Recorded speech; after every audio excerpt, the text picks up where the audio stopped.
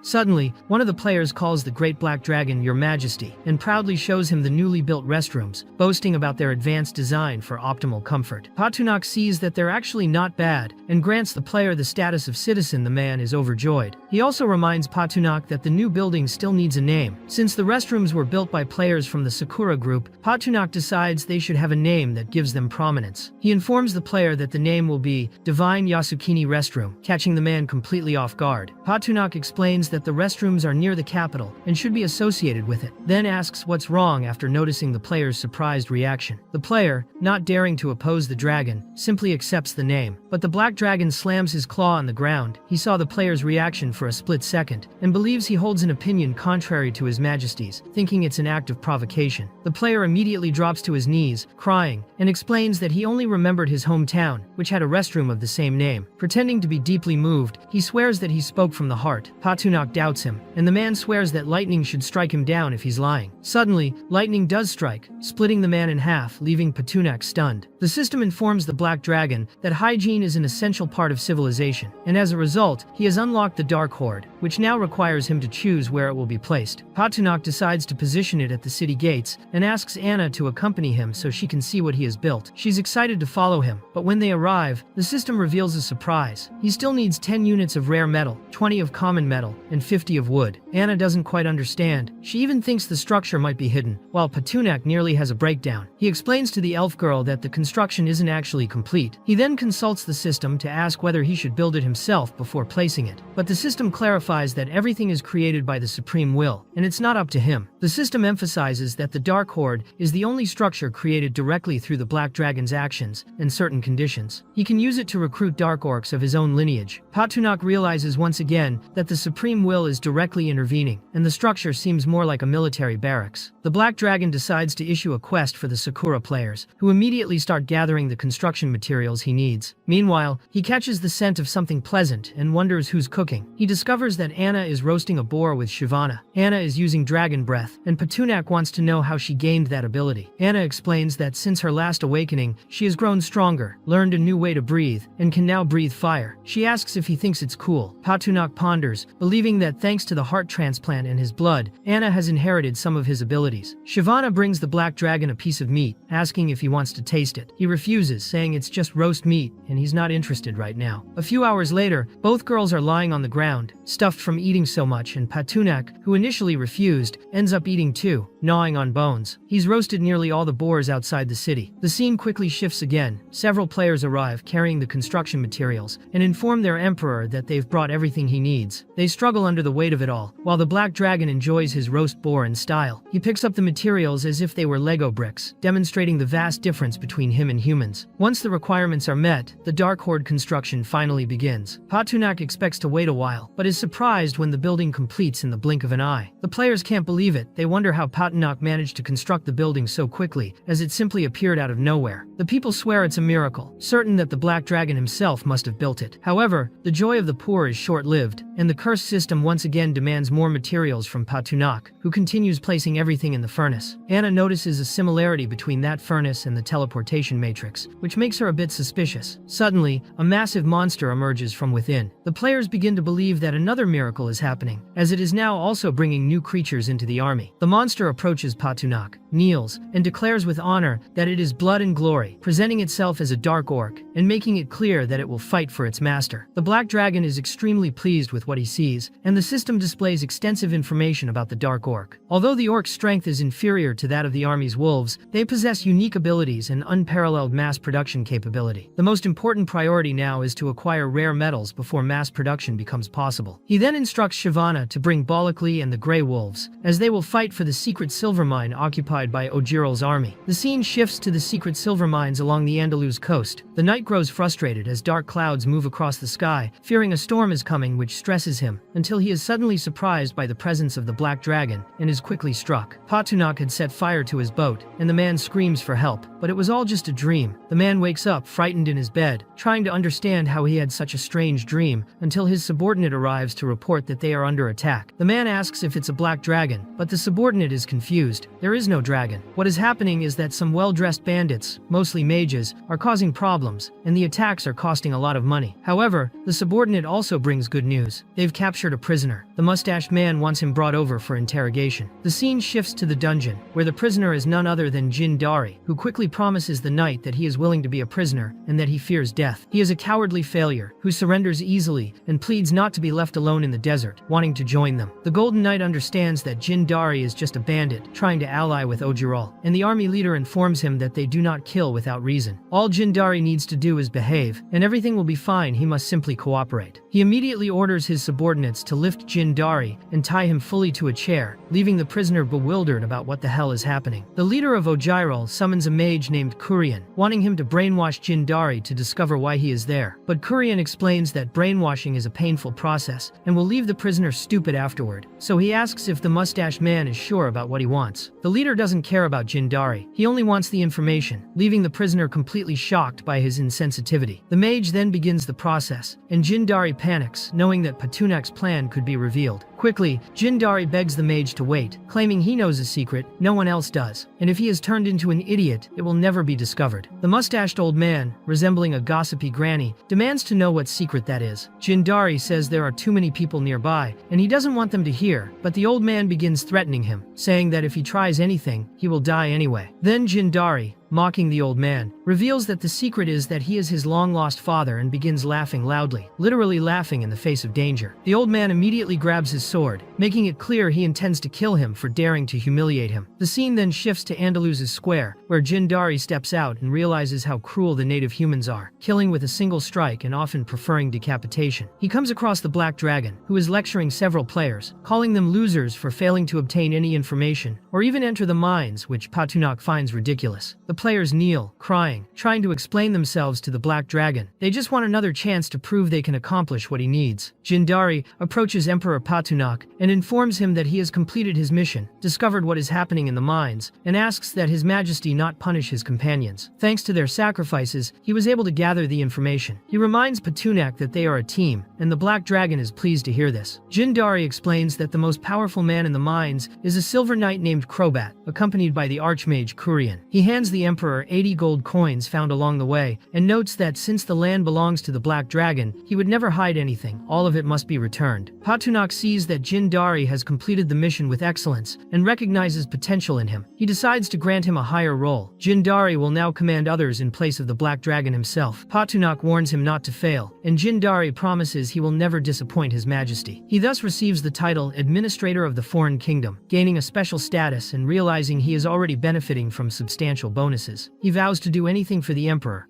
The scene shifts to the secret silver mines along the Andaluz coast. Several kobolds and humans are gathered. Shyvana informs them that, by order of the Black Dragon, they must surround the entire area and prevent any Ojiral soldiers from escaping. Anna prepares her fireballs, announcing that it's their turn. The attacks begin. A subordinate warns Crobat that they are under attack. Crobat asks if it's bandits again. The soldier replies, no, it's the Black Dragon. Crobat's nightmare has come true. He rushes outside and cannot believe what he sees. A true adult Black Dragon hovers over the mine. He does not understand why a dragon would attack a small mine. It makes no sense. One of the soldiers urges retreat, as there is no chance of victory. Crobat trembles but refuses to drop his sword. Even after all these years, he is still a knight. His loyalty is etched into his soul. His mission is to protect the mine and ensure a silver supply for the Empire. He cannot abandon it. But then he sees one of his subordinates burned before his eyes. Everything changes. The scene cuts outside the mine. Crobat rides with the other soldiers. They ask him to slow down as their horses cannot keep pace. They quickly set up a camp, deciding to stay the night and build a boat in the morning to return to Ogaral. Another option would be to wait for Ray's monthly cargo of ores. Crobat asks when it will arrive and is shocked to hear it will take a week. He doesn't understand the delay, but still orders them to wait until dawn. They cannot light fires to avoid detection. The soldier informs him they will take turns, keeping watch and evacuate at the first sign of danger. Suddenly, they hear a noise. One soldier asks who is there. It is Olaid, accompanied by kobolds. Olaid explains he is not there to interfere. Crobat comments that His Majesty has a special dungeon reserved for him, warm, comfortable, with 2 meals a day. He points his sword at Olaid and asks if he is a man of Carlisle, seeing him with the kobolds. Displaying his power, Crobat declares that inviting a friend does not mean letting him sleep in the dungeon. He does not want Olaid's presence there. He calls the guards to deal with him, warning that Olaid will feel the power of the Golden Guard Knight. However, Olaid proves to be a coward. While the guards fight Olaid, Crobat mounts his horse and flees. Suddenly, the horse stops, and Crobat does not understand why. Olaid holds the animal by the tail and effortlessly tosses it into the air. The horse flies as if it weighed as little as a golf ball, carrying Crobat along. Olaid then strikes Crobat with his axe. The scene abruptly shifts to the mine, where the Black Dragon is with Anna. The elf girl had no idea Patunak would capture the mine so quickly. Suddenly, people with chains on their feet begin to emerge. Anna thinks they are undead, but Patunak wants to know who they are. Everyone is shocked to see the great dragon and quickly kneels, begging for mercy. They explain that they are villagers from Andaluz, captured by the people of Ogiral and forced to work as slaves. In the mine, the king wanted to understand how Ogiral could commit such cruelty. He couldn't comprehend why civilians of the empire were being pursued. Patunak thought that if the king left those people behind, he would end up losing a lot. The king grew irritated at the dragon's words. Suddenly, he drew his sword and cut himself. He wanted to shed his own blood, to show that he begged Patunak to guide Andaluz and help make it stronger. He wanted to build an empire that would not be oppressed by any kind of power. Patunak told the king he would do as he wished. After all, that was already his plan. Everything would be easier this way. The scene shifts to the capital of Andaluz, where the ceremony is taking place. The people were grateful that the Black Dragon had driven out the invaders. Now, they could return to living in peace. The bell tolled and the songs began. The coronation ceremony started. Anna appeared with a crown and placed it on the black dragon's head. Selena also handed the golden sword to Patunak. He found the sword a bit small. Anna smiled, remembering that it fit perfectly when he was in human form. If a sword were made to fit his current size, it would consume the entire empire with its space alone. Patunak acknowledged that she was right. From that moment on, the sacred empire of the Black Dragon was officially established. Patunak decreed that all demons and humans belonging to the Black Dragon's army would coexist as equal citizens. This would be his most important decree. Anyone causing trouble, whether demon or human, would be punished severely. He hoped that everyone would take his words seriously. The people wished long life to the Black Dragon. The scene shifts to the ballroom that same night. People danced while Patunak observed beside the elf girl. Anna looked at him with curiosity. Patunak asked if she wanted to dance. Anna revealed that she did, and began making a few steps, stepping lightly onto his paw. People watched the scene and thought the two looked incredibly beautiful together. Then Anna asked Patunak what he thought. Naturally, the silly dragon thought everything was beautiful. The elf girl then wanted to know if she could request her reward. The black dragon allowed it. She asked him to use the transformation potion he had used last time. He felt a bit awkward. The potion was difficult to make. Anna wondered if he could make it again. He hesitated but couldn't resist, and decided to fulfill her request. He called the system and left all the responsibility to it. He said that if the system didn't fulfill its promise to Anna, he didn't know what he could do, as he didn't want to disappoint her. As always, the system demanded a high price, 50,000 points just to update the store. Patunak sighed but accepted. The transformation potion was there but cost 80,000. It was an expensive price, but Patunak was a fool who only wanted to please the elf. He bought it without complaint and showed it to her. Anna was happy and thanked him, suggesting it might be better to use it after the party. Suddenly, a subordinate appeared and informed the emperor that, according to the banquet protocol, the subjects should present gifts to the empress and his majesty. Anna replied that a symbolic gesture was enough. His majesty would review everything carefully. She thanked everyone and tried to dismiss the messenger, saying that his majesty should rest a little. Patunak didn't understand and grew excited. He was already thinking foolish thoughts. Anna asked if the black dragon was sleepy. He admitted he was a little tired, but not enough to sleep just yet. He thought the party could still continue. People began to bid farewell to the emperor and empress. Anna led Patunak outside. He wanted to know what she was planning. She said she was just taking him back to the palace. When they arrived, he took the transformation potion, which now lasted 15 hours. This surprised Patunak. The price of the potion didn't seem to justify it, but perhaps it was a stronger version. Later, he would review the details with the system. He looked for Anna but couldn't find her. When he saw her, she was wearing completely different clothes. He asked if he thought she looked beautiful. Patunak blushed and said yes. She asked for a hug, and they embraced and ended up dancing a tango. The scene shifts to the meteorite mines. In the spider lair of the crypt, a person was wrapped in a cocoon. Suddenly, she freed herself. She was a woman with purple hair. She breathed the fresh air and felt very well. Nearby, a man was trapped in webs. She smelled something sweet coming from him. The young man was terrified and only wanted her to stay away. But the strange woman asked him to calm down. Then she bit his neck like a vampire. But she was no ordinary woman. She was a classification 6 arachnid monster. Her name was Yasha, known as the Weaver Queen of Fate. A spider appeared and informed Yasha that several mages had invaded the mine while she was emerging from her cocoon. Soon after, their bodies disappeared. The scene then shifts to the Andalus barracks. Patunak flew through the sky. The dark orcs were working. The black dragon landed. He felt that it had been a long time since they had gone to war. He wanted to know if their teeth and claws were still sharp. A kobold responded that they missed the blood. The claws longed to destroy. Battle was their true home. Patunak liked what he heard. He explained that in the plains of Morrigan near the Moon Forest, there was a group of underground demon spiders that had raided the iron meteorite mine. He considered this an affront. He said everyone knew what to do. His army knew they should go there, destroy the invaders, and reclaim the territory. Patunak would go with them. The scene suddenly shifts to the imperial square of Andalus. A knight was posting a notice on the board, and everyone was curious. The notice stated that the black dragon had taken an army of magical creatures to capture the meteorite mine, the same one King Anlius had failed to take. This sparked a discussion, as they thought that somehow the magical creatures would start humiliating them. A blonde man passed by hooded, finding it striking that a nation was made up of magical creatures. He couldn't believe that magical creatures and humans could coexist in peace. He found it completely ridiculous. The scene shifts to the iron meteorite mine, where the kobold saw several silks and warned the black dragon that the silk contained toxins. Patunak, using his perspective ability, examined it. He saw that there were many spiders around. They hid in the underground part, and he didn't know how to make them come out. The kobold even had a grand plan to attack the iron mine. He based it entirely on what the black dragon had said before, believing they could establish a perimeter, set some traps, and use some magical creatures as bait to lure the spiders. He also didn't want the black dragon to worry about them, as they existed only to make the country stronger. They were sacrificing themselves for the good of the imagination. Patunak was very surprised listening to the kobold, and explained that, in fact, they didn't need to be used as bait. They could fight normally. The issue was that Patunak couldn't use his fire breath, as it would melt the iron ore and completely affect extraction. So he began to fly, making it clear to the kobolds that what they should do was simply copy and break the mine's mountain. Patunak weighed about 10 tons, and in freefall form, he could cause great destruction to that mountain. Thus, the scene shifts to the inside of the underground demon spider layers of the mine. Yasha was sleeping peacefully until she woke up very startled. She wanted to understand what was happening, as she felt a strong sense of unease. Suddenly, a tremor shook, and an explosion occurred right above her. She was hit on the head by a rock. The scene shifts outside the mine, where Patunak had created a huge crater and crushed some small spiders. Without wasting time, he began to use his fire breath and ordered his army of magical creatures to attack. He believed that the spiders could be useful for players and craftsmen who could sell them. Quickly, Yasha appeared and couldn't believe she was seeing a black dragon before her. She couldn't understand how he was still in the 5th classification. She thought he had mutated, and if he were really a mutant, it meant he was in the 6th order. She then called Patunak, declaring that they had no feud, and she didn't understand why he was using his army of magical creatures to attack her mine. Yet, she was giving him a chance to spare himself if he simply left immediately. Patunak didn't fully understand what she meant when she said the mine was hers, and declared that the land he was standing on at that moment was his own. He made it clear that the mine was his, and gave her a minute to leave and carry all her spiders away. Yasha was furious, thinking he was nothing but arrogant and petty. The black dragon didn't care about her insulting him in every way, and she declared war against him, warning that he would pay for being extremely stupid, as the dark territory was not a place for a low-ranking dragon like him. Patunak immediately noticed how she referred to that territory, and found it extremely familiar. Yasha wanted him to demonstrate the power of his death ray, and the black dragon thought it was nothing. Meanwhile, Yasha thought he was very stupid, as she was using 6th level dark magic while he was 5th level. She hoped that her ability would pass through him completely, but he resisted effortlessly, and she couldn't believe it. Patunak declared that, in front of absolute power, any resistance was completely useless. Thus, he attacked Yasha. The attack was so strong that it completely obliterated the Spider-Woman. The black dragon couldn't believe she was just that, as he thought she would give him much more trouble. Then he decided to give her some of his dragon blood, as turning the enemy into a loyal subordinate and having them work for him for dozens or thousands of years was far more profitable than simply killing her. Quickly, Yasha was completely renewed and quite surprised. She couldn't believe she was under a dragon blood contract. That was how she had healed her wounds. Without wasting time, the black dragon ordered her to call all her spiders and make them stop attacking. Yasha declared that she was at His Highness's service and commanded all the little spiders to cease their attack. All the little spiders obeyed. Patunak wanted to know about the Weaver Queen of Fate. Yasha explained that she came from the Shadowlands, where she served under the command of the Night Queen, Lascaux. This region, an underworld compared to the surface of the material plane, was inhabited by deformed beings who hated the light. In the first year of the calendar, the Dark Elves entered the shadows, and 1500 years ago, Lascaux was targeted by a conspiracy led by Alice, the Queen of the Forest Spirits. Gravely wounded, Lascaux fled with a group of elves to the underworld, where they were welcomed by Rosie, the Queen of Spiders, and became known as the Zor Elves. The Black Dragon was aware of the conflict with the underground dwarves and the Zor Elves, but it had been ongoing for a long period, and perhaps they wouldn't pay attention to that meteorite mine. However, Yasha explained to Patunak that she had sensed the Black Dragon's arrival 3 days ago, and had sent a group of demonic spiders to seek help from the Zor Elves. Reinforcements were supposed to be on their way, and at that moment, the Black Dragon declared that he would crush her to death, leaving Yasha very frightened. Patunak also thought that the arrival of the Dark Elf reinforcements could be a major problem, but if they didn't know about the Spider Queen's betrayal, it could be quite beneficial. However, he had no idea of the abilities the Dark Elves might have. He wanted to know how long it would take for the elves to reach their location. Yasha explained that beneath the meteorite mine, there was a dark fissure connecting to the Shadow Territory. She also stated that the Dark Elves were exceptional climbers and, if they left today, they would arrive the next day. But, fearful and trembling as she had to say this, Yasha believed it was most likely that the Dark Greta was already sealed there. The explosion caused by Patunak had been intense, and the terrain below the meteorite mine had completely changed. It was then that the Black Dragon realized the arrival of reinforcements had become a mystery. He couldn't stay there indefinitely, but he also didn't want to give up the mine. He believed that the elf reinforcements would certainly suspect that the fissure was blocked when they arrived. Patunak instructed Yasha that when the reinforcements arrived, she should say that the iron mine had been attacked, and that both the spiders and the human army had been defeated. At that moment, the Zor Elves would likely be furious and demand information. information. She should make the Zor elves go searching for him. Yasha did not understand why His Majesty wanted the Zor elves to attack her city. But it wasn't exactly that, and Petunak decided to take a look at the system. The update had brought cheap items with good effects. He ended up buying a powerful aphrodisiac potion and gave it to the Spider Woman. Yasha immediately felt strange and wanted to know what it was, as she felt a sensation she couldn't suppress. Petunak was surprised to see that the potion was so powerful just by looking at it. He warned that it would be better to involve the elves in something first, and that it would be ideal to dilute the potion a little, so the concentration wouldn't be too strong and negatively affect the elves. Yasha quickly wrapped the potion in her cocoon. She thought Her Majesty was a little confused about one thing, and the Black Dragon was ready to listen. Yasha didn't understand why they would let the elves survive, as after all, they were enemies. She thought they could use the potion and the trust the Zor elves had in her to defeat them all. Petunak saw that the Spider Woman didn't understand. He explained that exploiting the workforce was the most fundamental human right of capital. Alive dark elves would give more value to his empire. Dead ones would just be dirty, stinking corpses. Yasha really didn't share Petunak's perspective, but the Black Dragon thought she didn't need to understand much. She just needed to do what he wanted. He declared that she was part of it, and over time, she would come to understand. Now he ordered her inhabitants, who lived in the depths, the infamous spiders, to find the meteoric iron ore that was scattered everywhere. Since everything was exposed, except what had yet to be extracted, he would take it all back to his empire. Yasha simply confirmed His Majesty's order. Suddenly, the scene shifted to the shadowy region called the Great Greta of Sephuman. The head of the Hunters' Legion, Morella, was riding a creature known as the Dark Leopard when an elf informed her that the path was blocked. Morella wanted to know the situation, but the other elf had already given orders to the goblins to clear the way. Despite being skilled with gunpowder, the goblins often made mistakes, and opening the path could take time. Morella approached the blockage. She saw that the rock had been crushed with brute force only an ancient Carabear could exert. She wondered if the queen had sent them to hunt. She wanted to know how long the goblins would take to finish the job. The goblins, visibly worried, explained to Morella that it would take 3 days to clear the path, as the area was completely blocked. The rock formations were strangely compressed together, making opening the path very difficult. Morella thought the goblins should speed up the process as much as possible, because if she didn't see the path clear in 3 days, she swore they would become food for her Dark Leopard. This frightened the goblins, and they promised to do their utmost to complete the task. The scene suddenly shifted to Petunak, who was giving orders to the spiders to carry all the ore. He threatened the spiders, saying that if they didn't do the job correctly, they would end up as good protein. Petunak had brought 2,000 spiders from the crypt. It was perfect for the job, and he thought they would be very profitable, as they ate far less than a horse. If it weren't for the fact that most of the deep spiders under the command of the Weaver Queen were nearly extinct, he would have needed at least double the number of spiders he currently had. Meanwhile, a group of wolves noticed all the activity. Pike, one of the ice wolves, ordered everyone to stay hidden at all times. He observed that the Black Dragon, now an emperor, was taking control of the meteoric iron. He thought dragon blood and rare mines would make his leader very happy. The scene shifted to the Ogiral Empire, where the king had a few people around him and wanted to know what King Anlius was up to. The king of Ogiral, named Hoffman, lost his patience, grabbing his sword, thinking the people in front of him were a bunch of losers. He was very angry that the men sent hadn't found Freya, and now the mine off Anlius's coast had been lost. He didn't want a handful of failures by his side. As he was about to strike down those people with his sword, a female knight blocked the attack. The knight's name was Cray. The king wanted her out of the way, but Cray wanted His Majesty to know that the loss of the mining area was due to the negligence of the local defending forces. She explained that the ministers had only coordinated the transportation of the mines centrally, and that killing those people for that reason would achieve nothing. Hoffman didn't understand where she was going with this, and didn't care whether the people would be fine or not. He noticed Cray was getting stronger, like a true sword saint of Ogiral, and wondered if one day he would have to test the edge of her blade. Quickly, the knight knelt before her king, declaring she had crossed the line. Despite the great princess being missing and the rare mine lost, she declared she was willing to personally go to Andalus to investigate the situation. If Hoffman allowed it, she planned to assassinate the monarch of Andalus and bring the princess back. If unexpected complications arose, she trusted she could withdraw safely. She wanted to know from His Majesty what steps should be taken next. King Hoffman shared Cray's thoughts, but didn't think it was a good idea for a swordswoman to enter unknown territory. He explained that King Anlius did not know of her existence, so he granted her the status of a duke's daughter to travel to Andalus. This would help conceal her power and go unnoticed. It would also allow her easier access access to the palace. Obviously, the knight agreed completely. King Hoffman declared that she would go there to bring back his daughter and the head of King Anlius. The scene shifted to the city of Andalus, where a soldier informed the people that His Majesty was returning triumphantly and that everyone should make way. The Black Dragon felt very satisfied seeing people venerate him as he rode effortlessly over the poor spiders, who could barely bear his weight. He was even surprised that reinforcements had already arrived. In the end, he realized that exploiting the workforce fairly could generate even greater profits, turning him into a sudden Elon Musk. Looking at the system, he began to think that the Supreme Will was very efficient, and even believed the system should learn from it, understanding what it means to be fair and efficient. Suddenly, Patunak came across a palace and was shocked, for it was the same one he had devoured earlier. During the time he had been away, some parts had already been rebuilt. Now it was 10 times larger than the old palace, and obviously much better that way. He ordered the spiders carrying him to head to the palace. Observing the site, Patunak thought things were indeed looking good. He saw an empty space and believed he could place a statue of a black dragon there, with its head held high, showcasing the full grandeur of His Majesty to the people, for he was a very proud dragon. He reached an area with a pool and became excited, wanting to make a statue of Anna, showing how much he adored her. While observing the entire construction, he noticed a girl cleaning on the other side. She immediately realized that the black dragon was nearby, was completely shocked to see that he was a monster, and ended up falling. During the fall, she screamed for help, and Patunak quickly caught her in midair. He asked her to be more careful, and the maid, dazzled, thanked him for saving her. Patunak made it clear that the fact she was alive and generating more value was already his greatest reward. The maid was grateful, unable to believe that even after giving up her career as a craftswoman, something she considered the lowest possible, His Majesty had recognized her true worth. Now she was willing to work every night to finish the sculptures on the support pillar. Patunak liked that, but reminded her she should balance herself well during work to avoid accidents, and also needed to rest, as working more than 15 hours a day would affect her health. Soon after, he left, while two men observed from a distance. The hooded man, seen earlier, was named Daraban, and the other was Kim Dale. He looked in the direction the black dragon was heading, and commented that he wasn't as ruthless as Daraban had imagined. But Daraban believed it was all just an appearance. He couldn't believe that a creature capable of replacing the original river could be a good person. Kim Dale, however, didn't care whether the black dragon was good or bad. For him, what mattered was that Patunak might be the only one capable of saving Aya. He believed that the hatred for magical creatures was only Daraban's and had nothing to do with him. He just wanted Aya to survive. Daraban thought that, if things continued this way, the young man would end up dead. Suddenly, Kim Dale called the black dragon. Patunak immediately warned him that if it wasn't important, he would be punished for his behavior. The man quickly knelt, trembling, and explained that he was there to ask for help and would pay any price. Patunak wanted to know what it was about, but made it clear he did not get involved with family vengeance, kidnapped fiancés, or broken engagements. The man briefly explained that one of his companions suffered from a serious illness and needed treatment. He only wanted the black dragon to take a look and was willing to do anything. Patunak replied that there was a health center in the kingdom and that he could take his companion there. But Kim Dale clarified that he had already done so, and the priest said she had a kind of red plague and nothing could be done. Patunak was surprised to hear that. More than 800 years had passed since the dragons appeared and influenced human dynasties and other beings. Back then, kings were puppets in the dragon's claws, and the five-colored dragons manipulated the royal family. However, humans did not accept being dragon toys. Some kings made a difference,